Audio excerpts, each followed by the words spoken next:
born from the golden legacy of Mukunda Jewelers. Porvi, grand opening at KPHP on November 1st.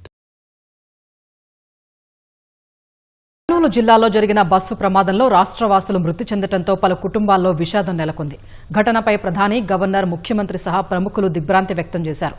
రాష్ట్రానికి చెందిన మృతుల కుటుంబాలకు 5 లక్షలు, క్షతగాత్రులకు 2 లక్షల చొప్పున ప్రభుత్వం పరిహారం ప్రకటించింది.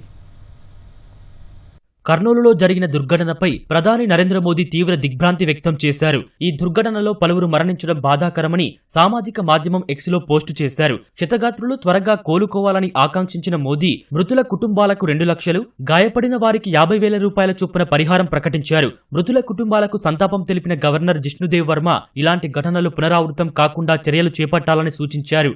ఘోర బస్సు ప్రమాదంపై ముఖ్యమంత్రి రేవంత్ రెడ్డి తీవ్ర విచారం వ్యక్తం చేశారు. సిఎస్ రామకృష్ణారావు, డీజీపీ శివధర్ రెడ్డితో మాట్లాడిన సీఎం ప్రభుత్వం తరపున అవసరమైన అన్ని చర్యలు చేపట్టాలని ఆదేశించారు. హెల్ప్ లైన్ ఏర్పాటుతో పాటు బాధిత కుటుంబాలకు సాయం అందించేలా జెన్కో సీఎండీ హరీష్ ను ఘటనాస్థలికి వెళ్లాలని ఆదేశించారు. గద్వాల కలెక్టర్, ఎస్పీ అక్కడే అందుబాటులో ఉండి బాధిత కుటుంబాలకు సహకరించాలని కోరారు. సీఎం ఆదేశాలతో అధికారులు హెల్ప్ లైన్ నెంబర్లను ఏర్పాటు చేశారు.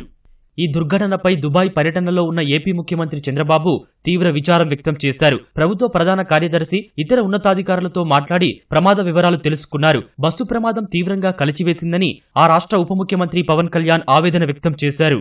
కర్నూలు బస్సు దుర్ఘటనపై మాజీ సీఎం కేసీఆర్ సహా నేతలు విచారం వ్యక్తం చేశారు.